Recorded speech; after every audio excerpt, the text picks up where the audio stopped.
मधुबन के बाबा, मधुबन के बाबा मुरली वाले, आपका क्या कहना, आपका क्या कहना। ओम शांति। आज 13 दिसंबर 2024 के साकार मधुर महावाक्य है। आज मीठे मीठे बाप दादा बोले, मीठे बच्चे अपने लक्ष्य और लक्ष्यदाता बाप उसको याद करो तो दैवी गुण आ जाएंगे। किसी को दुख देना, ग्लानि करना, यह सब आसुरी लक्षण है। बाबा कहते मीठे बच्चे अपने लक्ष्य और लक्ष्यदाता बाप को याद करो तो दैवी गुण आ जाएंगे। किसी को दुख देना, ग्लानि करना, यह सब आसुरी लक्षण है। बाबा आज प्रश्न पूछ रहे हैं कि बाप का तुम बच्चों से बहुत ऊंचा प्यार है, उसकी निशानी क्या है? तो उत्तर में बाबा ने समझाया कि बाप की जो मीठी मीठी शिक्षाएं मिलती हैं, यह शिक्षाएं देना ही उनके ऊंचे प्यार की निशानी है। बाप की पहली शिक्षा है मीठे बच्चे, श्रीमत के बिगर कोई उल्टा सुल्टा काम नहीं करना। और दूसरी श्रीमत क्या है? बाबा कहते तुम स्टूडेंट हो, तुम्हें अपने हाथ में कभी भी लौ नहीं उठाना है। तुम अपने मुख से सदैव रत्न निकालो, पत्थर नहीं। ओम शांति। बाप बैठ बच्चों को समझाते हैं। अब इनको तो अच्छी रीति देखते हो, किनको? लक्ष्मी नारायण को। तो बाबा कहते यह है एम ऑब्जेक्ट, अर्थात तुम इस घराने के थे। कितना रात दिन का फर्क है, इसलिए घड़ी घड़ी इनको देखना है। हमको ऐसा बनना है। इनों की महिमा तो अच्छी रीति जानते हो। यह पॉकेट में रखने से ही खुशी रहेगी। तो पॉकेट में छोटा चित्र रखने से बाबा कहते लक्ष्मी नारायण का रखेंगे तो क्या होगा? खुशी रहेगी। अंदर में जो दुविधा होती है ना, वह नहीं रहनी चाहिए। इसको देह अभिमान कहा जाता है। देही अभिमानी हो इन लक्ष्मी नारायण को देखेंगे तो समझेंगे कि हम ऐसे बन रहे हैं, तो जरूर इनको देखना पड़े। बाप समझाते हैं तुमको ऐसा बनना है। मध्यजी भव, इनको देखो, याद करो। दृष्टांत बताते हैं ना, एक कहानी है ना कि उसने सोचा कि मैं भैंस हूं, तो वो अपने को भैंस ही समझने लगा। तुम जानते हो ये हमारा एम ऑब्जेक्ट है, ये बनने का। तो कैसे बनेंगे? बाप की याद से। हर एक अपने से पूछे, क्या पूछना है? कि बरोबर हम इनको देख बाप को याद कर रहे हैं। ये तो समझते हो कि बाबा हमको देवता बनाते हैं, जितना हो सके याद करना चाहिए। यह तो बाप कहते हैं कि निरंतर याद रह नहीं सकती, परंतु पुरुषार्थ करना है। फल ग्रस्त व्यवहार का कार्य करते हुए इनको, किनको? लक्ष्मी नारायण को याद करेंगे तो बाप जरूर याद आएगा। बाप को याद करेंगे तो यह जरूर याद पड़ेगा कि हमको ऐसा बनना है। यही सारा दिन धुन लगी रहे तो फिर एक दो की ग्लानि कभी नहीं करेंगे कि ये ऐसा है, फलाना ऐसा है। जो इन बातों में लग जाते हैं वो ऊंच पद नहीं पा सकेंगे, ऐसे ही रह जाते हैं। कितना सहज करके समझाया जाता है कि इनको याद करो, बाप को याद करो, तो तुम ये बन ही जाएंगे। यहाँ तो तुम सामने बैठे हो, सभी के घर में ये लक्ष्मी नारायण का चित्र जरूर होना चाहिए। कितना एक्यूरेट चित्र है। इनको याद करेंगे तो बाबा याद आएगा। सारा दिन और बातों के बदले यही सुनाते रहो कि फलाना ऐसा है, ये है। किसी की निंदा करना, इसको दुविधा कहा जाता है। तुम्हें अपनी दैवी बुद्धि बनानी है। अपनी बुद्धि को कैसा बनाना है? दैवी। किसी को दुख देना, ग्लानि करना, चंचलता करना, ये स्वभाव नहीं होना चाहिए। इसी में तो आधा कल्प रहे हो। तो अभी तुम बच्चों को कितनी मीठी शिक्षा मिलती है। इनसे ऊंच प्यार कोई दूसरा होता ही नहीं। कोई भी उल्टा सुल्टा काम श्रीमत बिगर नहीं करना चाहिए। बाप ध्यान के लिए भी डायरेक्शन देते हैं कि सिर्फ भोग लगाकर खाओ। बाबा ये तो नहीं कहते कि बैकुंठ में जाओ, रास विलास आदि करो। दूसरी जगह गए तो समझो माया की प्रवेशता हुई। माया का नंबर 1 कर्तव्य है पतित बनाना। बेकायदे चलन से नुकसान बहुत होता है। हो सकता है फिर कड़ी सजाएं भी खानी पड़े। अगर अपने को संभालेंगे नहीं तो फिर बाबा कहते हैं हो सकता है कड़ी सजा भी खानी पड़े। तो क्योंकि बाप के साथ साथ वो धर्मराज भी है, उनके पास बेहद का हिसाब किताब रहता है। रावण की जेल में कितना वर्ष सजाएं खाई हैं, इस दुनिया में कितना अपार दुख है। अभी बाप कहते हैं और सब बातें भूल एक बाप को याद करो और सभी दुविधा अंदर से निकाल दो। विकार में कौन ले जाते हैं? माया के भूत। तो बाबा कहते तुम्हारा एम ऑब्जेक्ट है ही यह राजयोग है ना, तो बाप को याद करने से ये वर्षा मिलेगा। तो इस धंधे में लग जाना चाहिए, किचड़ा सारा अंदर से निकाल देना चाहिए। माया की पराकाष्ठा भी बहुत कड़ी है, परंतु उनको उड़ाते रहना है। जितना हो सके याद की यात्रा में रहना है। अभी तो निरंतर याद हो ही ना सके, आखिरी निरंतर तक भी आएंगे तब ही ऊंच पद पाएंगे। लेवल कहाँ तक लेके आना है? निरंतर याद। तो बाबा कहते अगर अंदर दुविधा खराब ख्यालात होंगे तो ऊंच पद तो मिल ही नहीं सकता। माया के वश होकर ही हार खाते हैं। तो बाप समझाते हैं बच्चे गंदे काम से हार मत खाओ। निंदा आदि करते तो तुम्हारी बहुत बुरी गति हो गई है। अभी सदगति होती है तो बुरे कर्म मत करो। बाबा देखते हैं कि माया ने गले तक ग्रास कर लिया है, पता भी नहीं पड़ता है। खुद समझते हैं कि हम बहुत अच्छा चल रहे हैं, परंतु नहीं।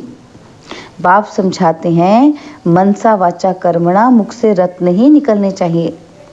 गंदी बातें करना पत्थर है। अभी तुम पत्थर से पारस बनते हो तो मुख से कभी पत्थर नहीं निकलने चाहिए। बाबा को तो समझाना पड़ता है, बाप का हक है बच्चों को समझाना। ऐसे तो नहीं कि भाई भाई को सावधानी देंगे। टीचर का काम है शिक्षा देना, वह कुछ भी कह सकते हैं। स्टूडेंट को हाथ में लॉ नहीं उठाना है। तुम स्टूडेंट हो ना, तो बाप समझा सकते हैं। बाकी बच्चों को तो बाप का डायरेक्शन है कि एक बाप को याद करो। तुम्हारी तकदीर अभी खुली है। श्रीमत पर ना चलने से तुम्हारी तकदीर बिगड़ पड़ेगी और फिर बहुत पछताना पड़ेगा। बाप की श्रीमत पर ना चलने से एक तो सजाएं खानी पड़े और दूसरा पद भी भ्रष्ट। जन्म जन्मांतर कल्प कल्पांतर की बाजी है। बाप आकर पढ़ाते हैं तो बुद्धि में रहना चाहिए कि बाप हमारा टीचर है, जिनसे ये नई नॉलेज मिलती है कि अपने को आत्मा समझो। आत्माएं और परमात्मा का मेला कहा जाता है ना, तो 5000 वर्ष बाद मिलेंगे। इसमें जितना वर्षा लेना चाहो ले सकते हो, नहीं तो बहुत बहुत पछताएंगे, रोएंगे। सब साक्षात्कार हो जाएगा। स्कूल में बच्चे ट्रांसफ़र होते हैं तो पिछाड़ी में बैठने वालों को सभी देखते हैं, और यहाँ भी ट्रांसफ़र होते हैं। तुम जानते हो, यहाँ शरीर छोड़कर फिर जाए सत्युग में प्रिंस के कॉलेज में भाषा सीखेंगे, और वहाँ की भाषा तो सभी को पढ़नी पड़ती है, मदर लैंग्वेज। बहुतों में पूरा ज्ञान नहीं है, फिर पढ़ते भी नहीं है रेगुलर। 1-2 बार मिस किया तो आदत पड़ जाती है मिस करने की। संग है ना माया के मुरीदों का, तो शिव बाबा के मुरीद थोड़े हैं, बाकी सब हैं माया के मुरीद। तुम शिव बाबा के मुरीद बनते हो तो माया सहन ही नहीं कर सकती है, इसलिए बहुत संभाल करनी चाहिए। छीछी गंदे मनुष्यों से बड़ी संभाल रखनी है। हंस और बगुले है ना, बाबा ने रात को भी शिक्षा दी है। सारा दिन कोई ना कोई की निंदा करना, पर चिंतन करना, इनको कोई दैवी गुण नहीं कहा जाता है। देवताएं ऐसा काम नहीं करते हैं। बाप कहते हैं बाप और वर्षे को याद करो, फिर भी निंदा करते रहते हैं। निंदा तो जन्म जन्मांतर करते आए हो, दुविधा अंदर रहती ही है। यह भी अंदर मारामारी है। मुफ्त अपना खून करते हैं, बहुतों को घाटा डालते हैं कि फलाना ऐसा है। इसमें तुम्हारा क्या जाता है? सबका सहायक एक बाप है। अभी तो श्रीमत पर चलना है।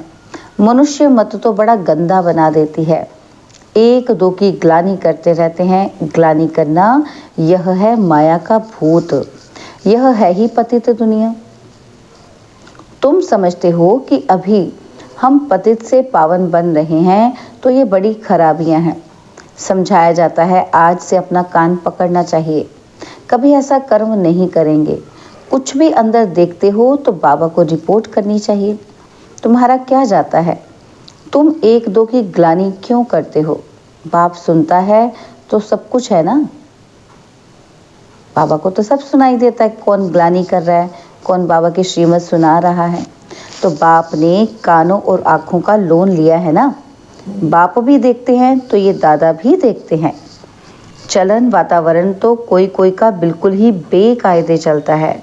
जिनका बाप नहीं होता है उनको छोरा कहा जाता है। वह अपने बाप को भी नहीं जानते, याद भी नहीं करते, सुधरने के बदले और ही बिगड़ते हैं, इसलिए अपना ही पद गवाते हैं। श्रीमत पर नहीं चलते तो छोरे हैं, माँ बाप की श्रीमत पर नहीं चलते हैं, त्वमेव माता च पिता बंधु आदि भी बनते हैं। बाबा कहते हैं परंतु ग्रेट ग्रेट ग्रैंडफादर ही नहीं तो फिर मदर कहाँ से होगी। इतनी भी बुद्धि नहीं, माया बुद्धि एकदम फेर देती है। बेहद के बाप की आज्ञा को मानते ही नहीं तो दंड पड़ जाता है, जरा भी सदगति नहीं होती है। बाप देखते हैं तो कहेंगे ना कि इनकी क्या बुरी गति होगी। यहाँ तो टांगर माना अक के फूल हैं, जिसको कोई भी पसंद नहीं करता। तो सुधरना चाहिए ना, नहीं तो पद भ्रष्ट हो जाएंगे, जन्म जन्मांतर के लिए घाटा पड़ जाएगा। परंतु देह अभिमानियों की बुद्धि में बैठता ही नहीं। आत्म अभिमानी ही बाप से लव कर सकते हैं। बलिहार जाना कोई मासी का घर नहीं है। बड़े बड़े आदमी बलिहार तो जा न सके, वह बलिहार जाने का अर्थ भी नहीं समझते हैं। हृदय विदीर्ण होता है, बहुत बंधन मुक्त भी हैं। बच्चा आदि कुछ भी नहीं है तो कहते हैं बाबा आप ही हमारे सब कुछ हो, ऐसे मुख से कहते हैं परंतु सच नहीं। बाबा कहते हैं ऐसे मुख से कह देते हैं, उसमें सच्चाई नहीं, बाप से भी झूठ बोल देते हैं। बलिहार गए तो अपना ममत्व निकाल देना चाहिए। अभी तो पिछाड़ी है तो श्रीमत पर चलना चाहिए। मिल्कियत आदि से भी ममत्व निकल जाए। बहुत हैं ऐसे बंधन मुक्त, शिव बाबा को अपना बनाया है, एडॉप्ट करते हैं ना। तो यह हमारा बाप टीचर सतगुरु है। हम उनको अपना बनाते हैं उनकी पूरी मिल्कियत लेने के लिए। जो बच्चे बन गए हैं वह घराने में ज़रूर आते हैं, परंतु फिर उसमें पद कितने हैं, कितने दास दासियां हैं। एक दो पर हुक्म चलाते हैं और दासियों में भी नंबरवार बनते हैं। रॉयल घराने में बाहर के दास दासियां तो नहीं आएंगे ना। जो बाप के बने हैं उनको बनना है। ऐसे ऐसे बच्चे हैं जिनमें पाई का भी अक्ल नहीं है। बाबा तो ऐसे कहते नहीं कि मम्मा को याद करो या मेरे रथ को याद करो। बाप कहते हैं माँ में कम याद करो, देह के सब बंधन छोड़ अपने को आत्मा समझो।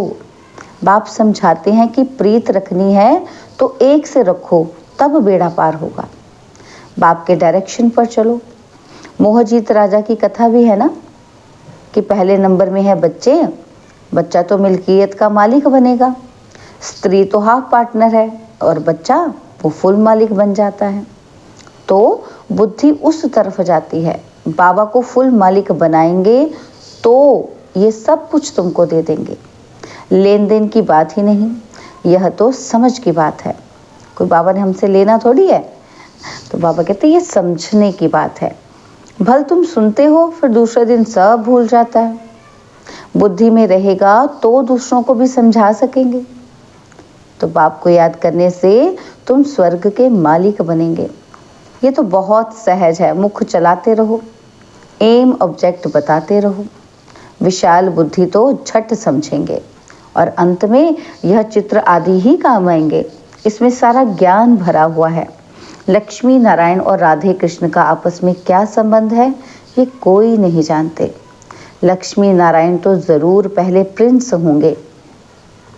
बैगर टू प्रिंस है ना, बैगर टू किंग नहीं कहा जाता। प्रिंस के बाद ही किंग बनते हैं। यह तो बहुत ही सहज है, परंतु माया कोई को पकड़ लेती है। किसी की निंदा करना, ग्लानि करना, ये तो बहुतों की आदत है। और तो कोई काम है ही नहीं। बाप को कभी याद नहीं करेंगे, एक दो की ग्लानि का ही धंधा करते हैं। ये है माया का पाठ। बाप का पाठ तो बिल्कुल ही सीधा है। पिछाड़ी में यह सन्यासी आदि जागेंगे, कहेंगे कि ज्ञान है तो इन बीके में है, कुमार कुमारियां तो पवित्र रहते हैं। तो बाबा कहते हैं प्रजापिता ब्रह्मा के बच्चे हैं, हमारे में कोई खराब ख्याल भी नहीं आना चाहिए। बहुतों को अभी भी खराब ख्याल आते हैं, फिर इसकी सज़ा भी बहुत कड़ी है। बाप समझाते तो बहुत हैं, अगर कुछ चाल तुम्हारी फिर खराब देखी तो यहाँ रह नहीं सकेंगे। थोड़ी सज़ा भी देनी होती है, तुम लायक नहीं हो, बाप को ठगते हो, तुम बाप को याद नहीं कर सकेंगे, अवस्था सारी गिर जाती है।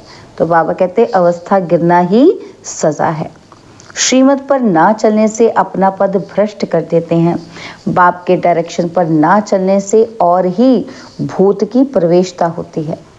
बाबा को तो कभी कभी ख्याल आता है कहीं बहुत बड़ी सजाएं अभी से ही शुरू ना हो जाएं। तो सजाएं भी बहुत गुप्त होती हैं ना, कहीं कड़ी पीड़ा ना आ जाए। बहुत गिरते हैं, सजा खाते हैं। बाप तो सब इशारों में समझाते रहते हैं, अपनी तकदीर को लकीर बहुत लगाते हैं, इसलिए बाप खबरदार करते रहते हैं। क्या कहते हैं बाबा कि अभी गफलत करने का समय नहीं है, अपने को सुधारो, अंत घड़ी आने में कोई देरी नहीं है। अच्छा, मीठे मीठे सिकिलदे बच्चों प्रति माता पिता बाप दादा का याद प्यार और गुड मॉर्निंग। रूहानी बाप की रूहानी बच्चों को नमस्ते। हम रूहानी बच्चों की रूहानी बाप दादाजी को तिलवा चांद सिकवा प्रेम से नमस्ते। ओम शांति। प्यारे बाबा, मीठे बाबा, मेरे बाबा, शुक्रिया बाबा, शुक्रिया बाबा, शुक्रिया। धारणा के लिए मुख्य सार है, पहला पॉइंट है, कोई भी बेकायदे श्रीमत के विरुद्ध चलन नहीं चलनी है। स्वयं को स्वयं ही सुधारना है। छीछी गंदे मनुष्यों से अपनी संभाल करनी है। और सेकंड पॉइंट है, बंधन मुक्त हैं तो पूरा पूरा बलिहार जाना है। अपना ममत्व निकाल देना है, कभी भी किसी की निंदा व परचिंतन नहीं करना है। गंदे खराब ख्यालातों से स्वयं को मुक्त रखना है। बाबा ने आज वरदान दिया, समर्थ स्थिति का स्विच ऑन कर व्यर्थ के अंधकार को समाप्त करने वाले अव्यक्त फरिश्ता भव। समर्थ स्थिति का स्विच ऑन कर व्यर्थ के अंधकार को समाप्त करने वाले अव्यक्त फरिश्ता भव। जैसे स्थूल लाइट का स्विच ऑन करने से अंधकार समाप्त हो जाता है, ऐसे समर्थ स्थिति है स्विच। इस स्विच को ऑन करो तो व्यर्थ का अंधकार समाप्त हो जाएगा। एक एक व्यर्थ संकल्प को समाप्त करने की मेहनत से छूट जाएंगे। जब स्थिति समर्थ होगी तो दानी वरदानी महादानी बन जाएंगे, क्योंकि दाता का अर्थ ही है समर्थ। समर्थ ही दे सकता है, और जहाँ समर्थ है वहाँ व्यर्थ खत्म हो जाता है। तो यही अव्यक्त फरिश्तों का श्रेष्ठ कार्य है। स्लोगन, सत्यता के आधार से सर्व आत्माओं के दिल की दुआएं प्राप्त करने वाले ही भाग्यवान आत्मा है। सत्यता के आधार से सर्व आत्माओं के दिल की दुआएं प्राप्त करने वाले ही भाग्यवान आत्मा है। ओम शांति।